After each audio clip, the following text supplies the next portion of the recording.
નમસ્તે બાળ મિત્રો, નમસ્તે જિજ્ઞાબેન. નમસ્તે બાળ મિત્રો, નમસ્તે ધારાબેન. જિજ્ઞાબેન, આજે દિવાળીના ઉત્સાહમાં અને એના ઉમંગમાં વધારો કરવા માટે આકાશવાણી ભુજના સ્ટુડિયો પર આવ્યા છે ડીએવી પબ્લિક સ્કૂલ ગાંધીધામના બાળ મિત્રો. અને આ બધા જ બાળ મિત્રો થનગને છે પોતાની પ્રસ્તુતિ કરવા માટે. વેદોમાં દીપોત્સવ એ વિશે સાંભળીએ ડીએવી પબ્લિક સ્કૂલના બાળ મિત્રોનો સંકલિત કાર્યક્રમ.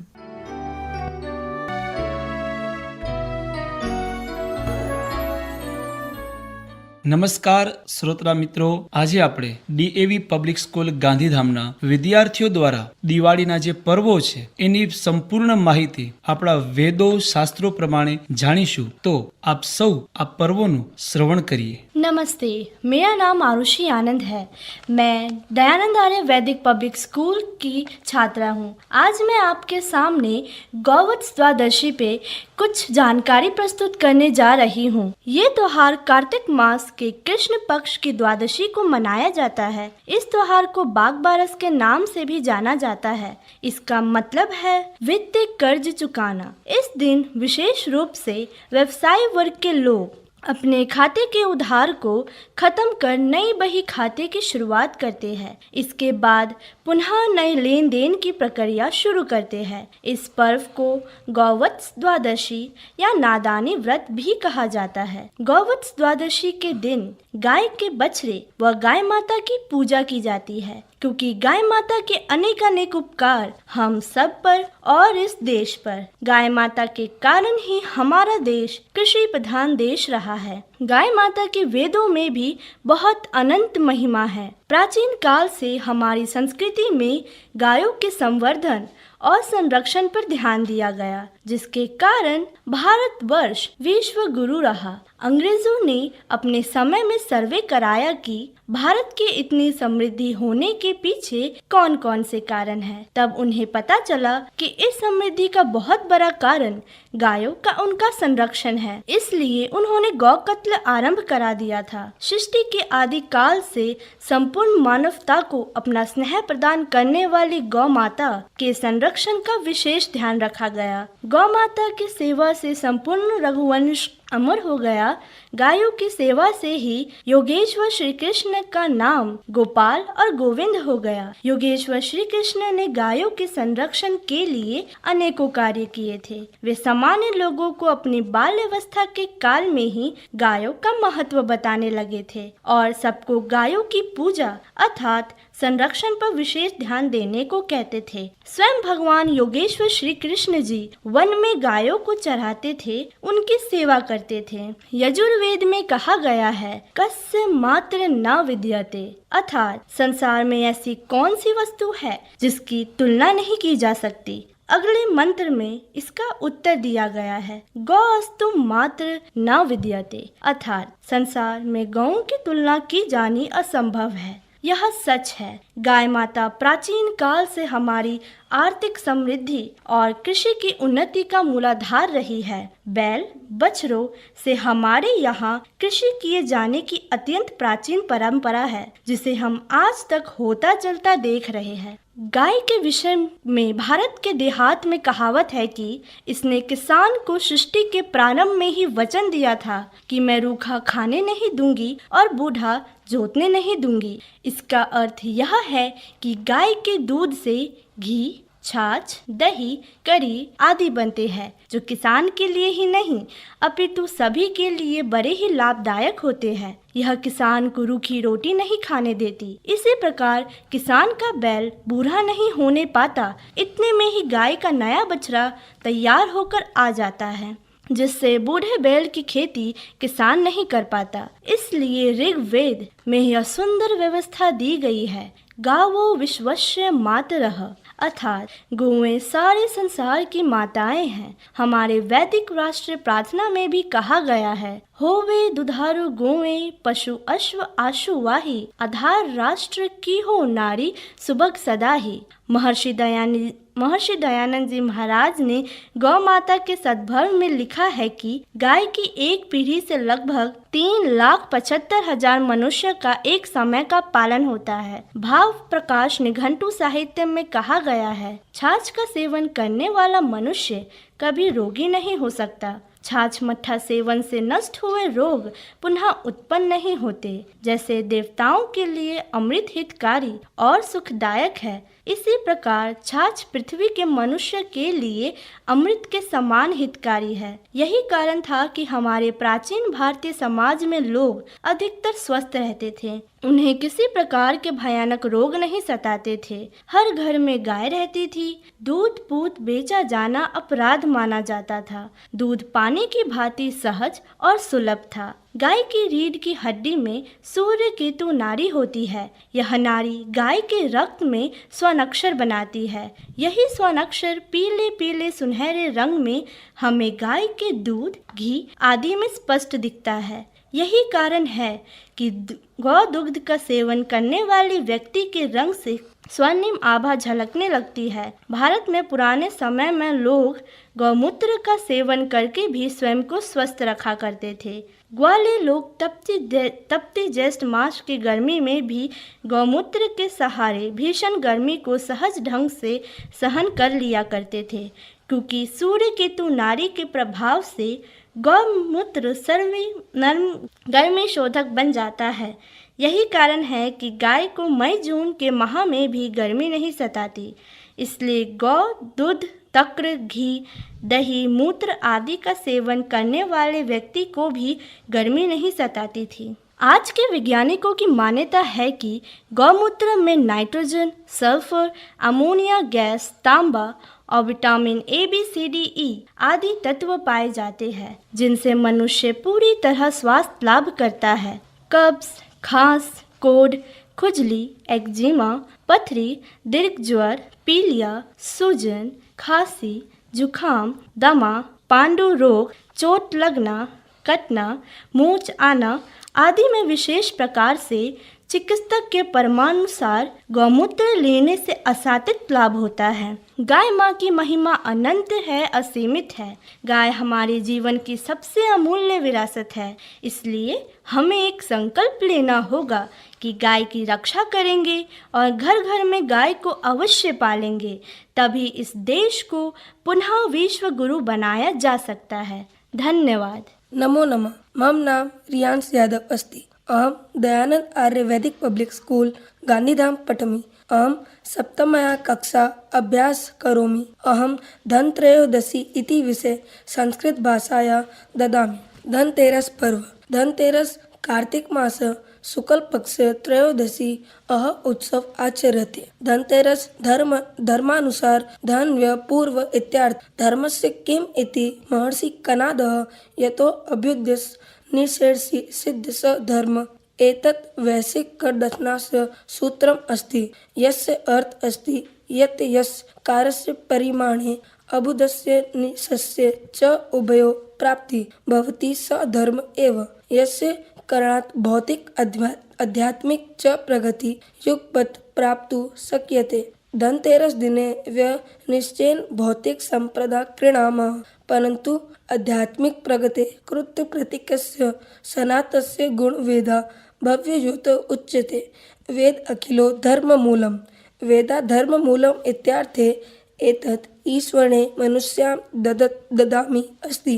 वेदा मनुष्यस्य साधनाम् अस्ति। वेदा विश्वसंविधानं यस्मिन् विश्वविज्ञान सर्वनिहित भवति। न धर्मस्नेन अपितु धर्म स्वीकृत्य व्यवतात भविष्यम्। कृत्वा भवशुद्ध श्रवणम्। अधुना वेद एव आत्मा शुद्धेस आवश्यक धनम् अस्ति। एतेन सह यह उत्सव आयुर्वेदस्य प्रवीकेन महर्षि धन्वन्तरी इत्यनेन सह अपि सम्बन्धः अस्ति। अस्मिन् दिने महर्षि धन्वन्तरी जन्म प्रपञ्चोत्। जीवनस्य अद्वितीय सारे तेन दत्तम्। महर्षि धन्वन्तरी इत्यस्य जन्मदिवस धनतेरस इति अपि आचर्यते। धन्वन्तरी आयोग, आयु, वैभव, देव पूज्य। रामायण, महाभारत, सुश्रुत सहित, चरा सहित, कश्यप सहित, अष्टांग हृदय, भव प्रकाश, सर्गधर आदुश्च तस्य उल्लेख अस्ति। महात्मा धन न भौतिक धन किंतु सुंदर आरोग्य अस्मान् महात्मा धनम्। धन्वन्तरी इत्यनेन आरोग्य महात्मा धनम् इति व्याख्यातम्।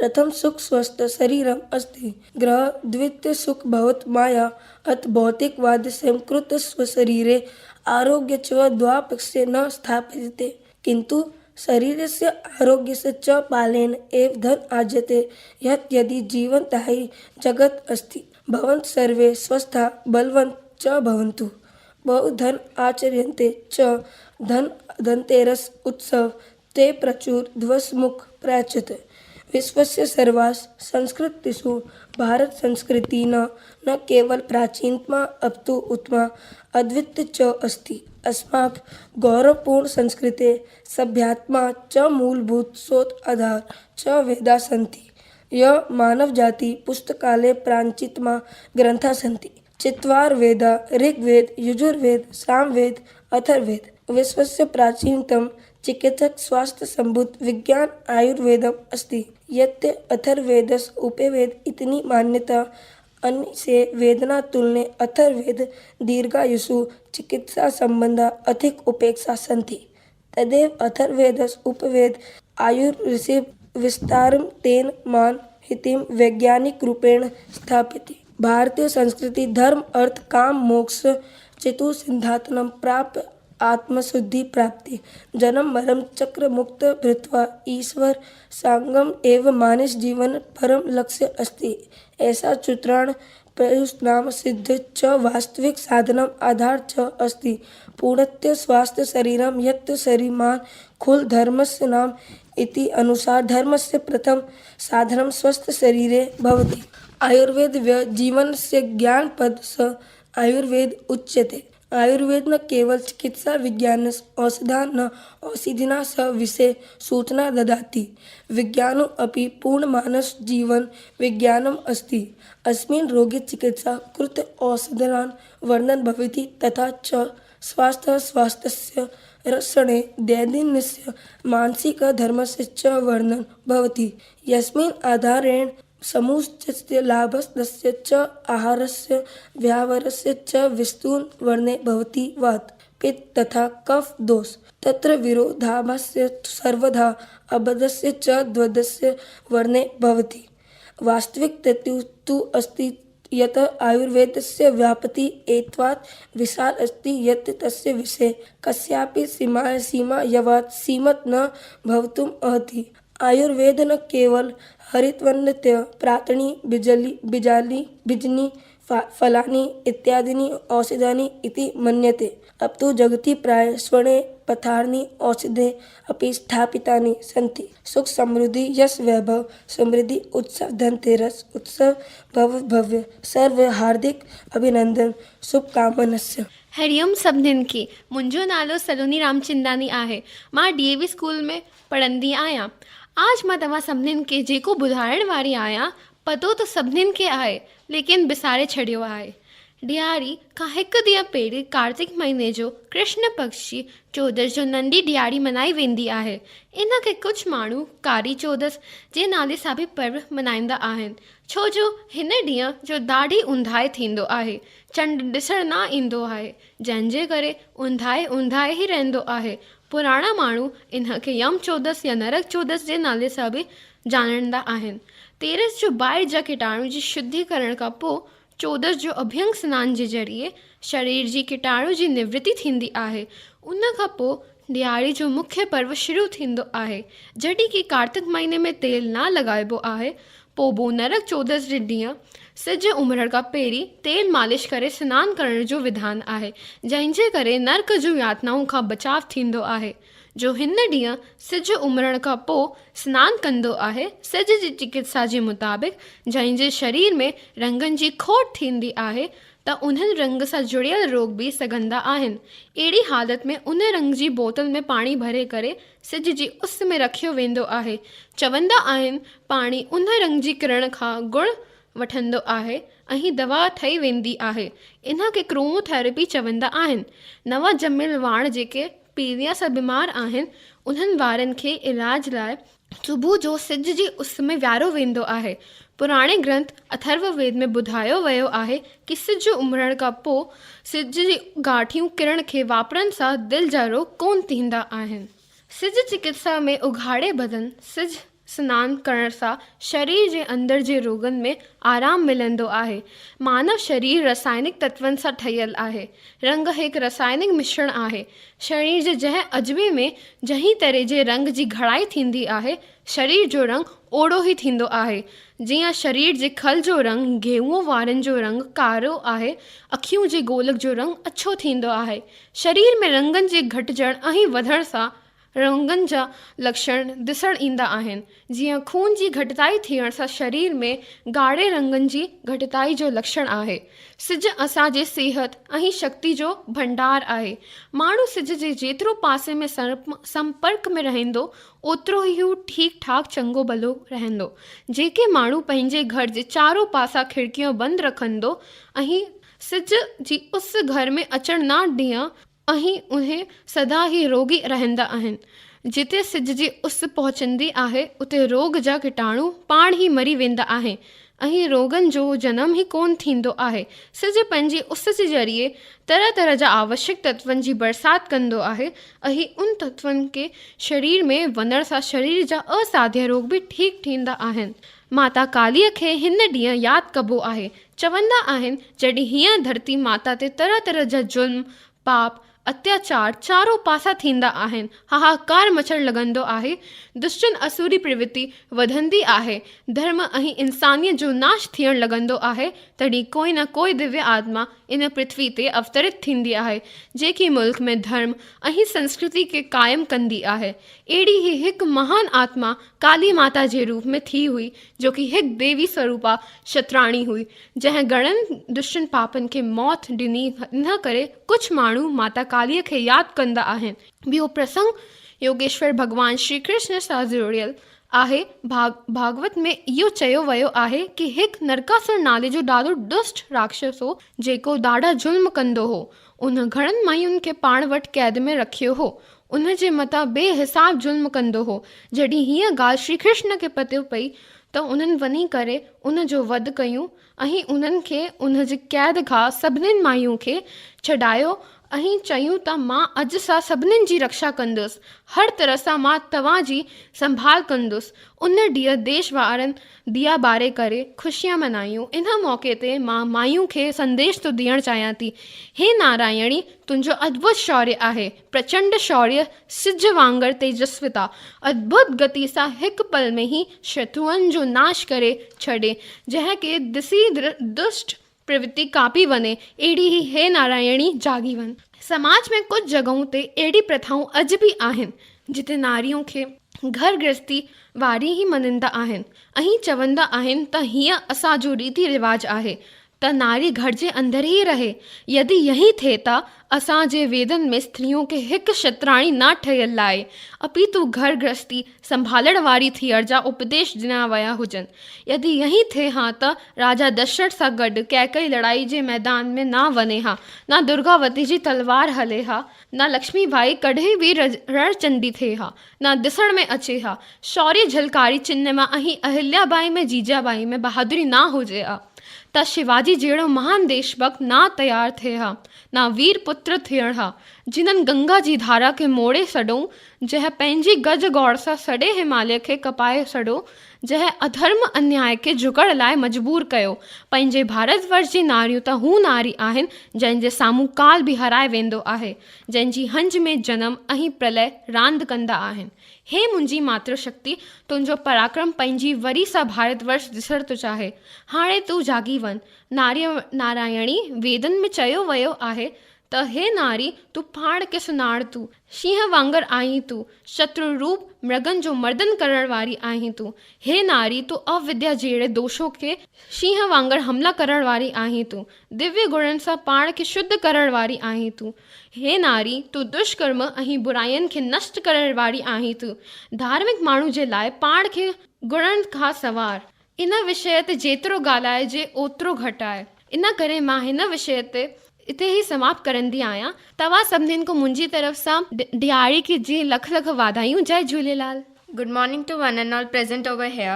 Myself Srishti Gupta from class 9th is representing DAV Public School Gandhidham. Today I am going to present my views on Diwali festival, which is celebrated all over the world with immense joy and pleasure.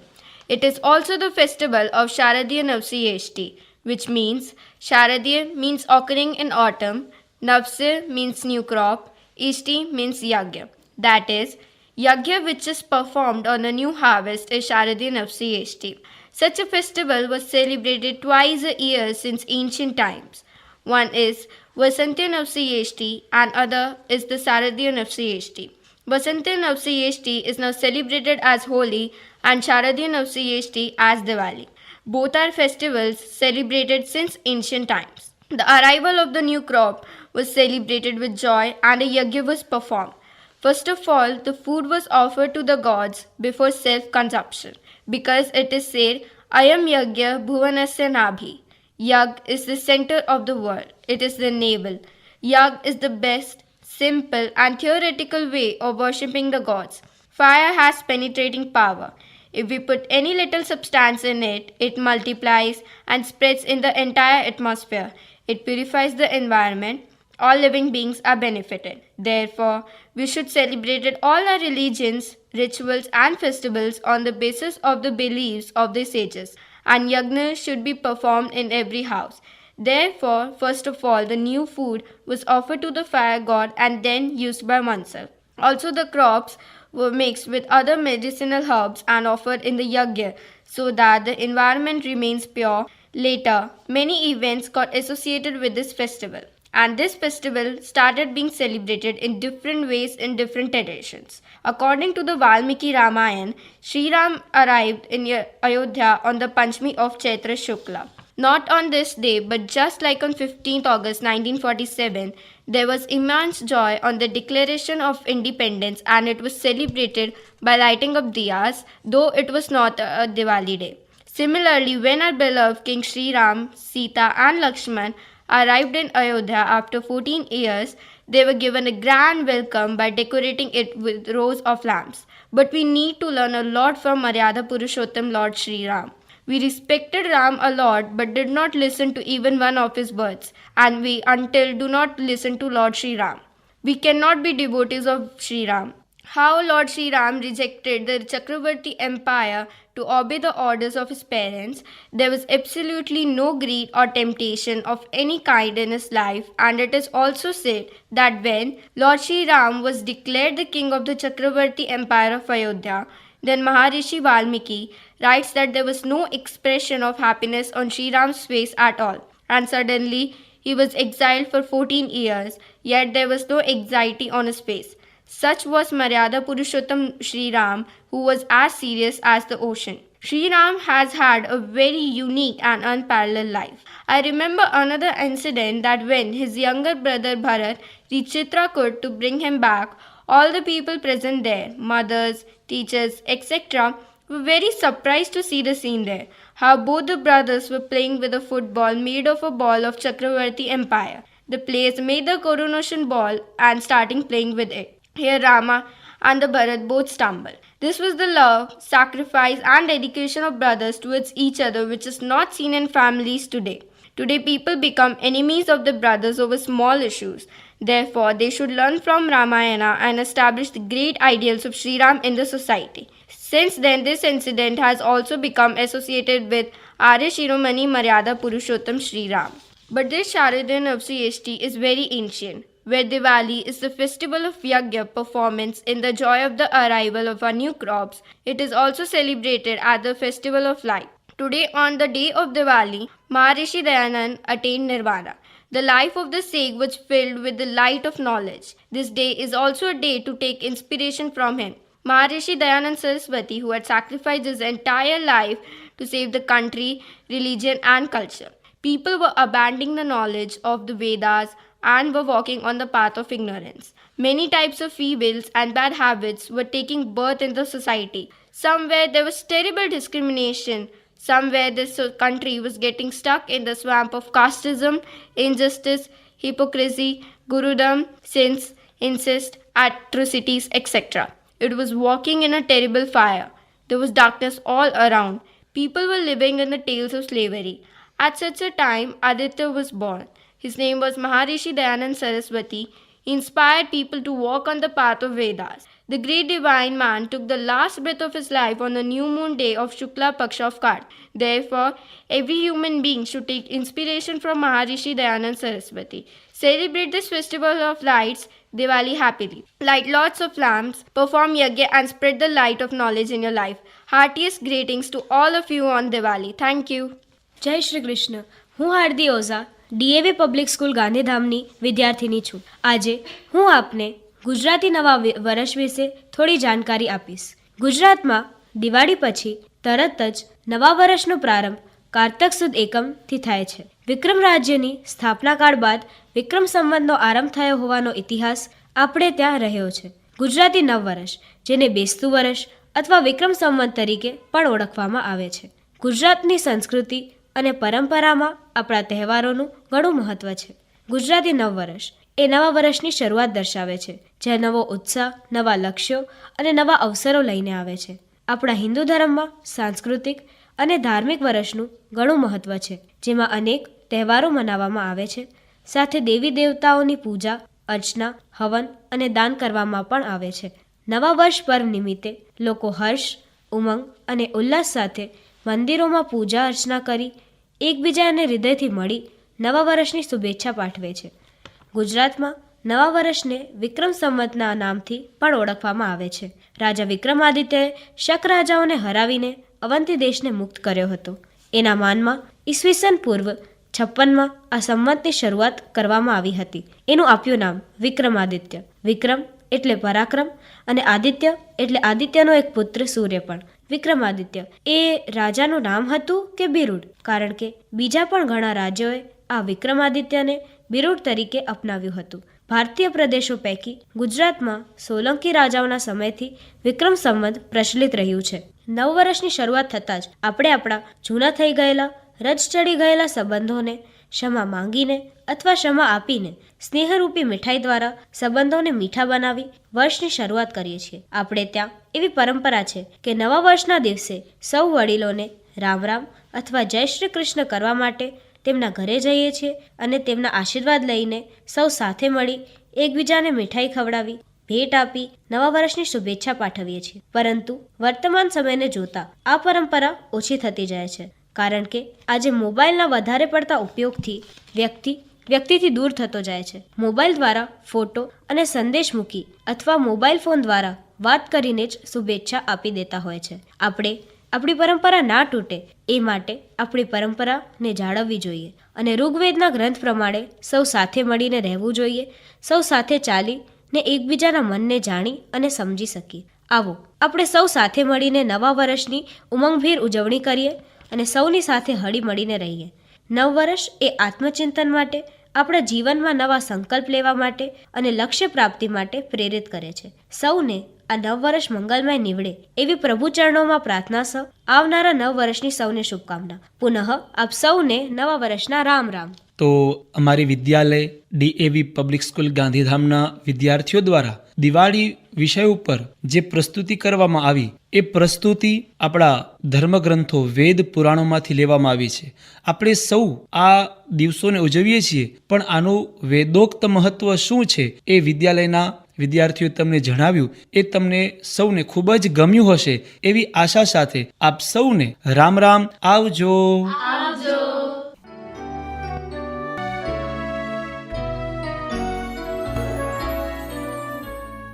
તો બાળમિત્રો, મજા પડી ગઈ ને? અને જાણે કે આજે જ દિવાળી હોય એવું અનુભવ્યું ને?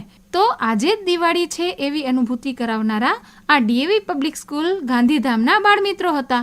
તો બાળમિત્રો, આપને પણ દિવાળી પર્વની ખૂબ ખૂબ શુભકામનાઓ.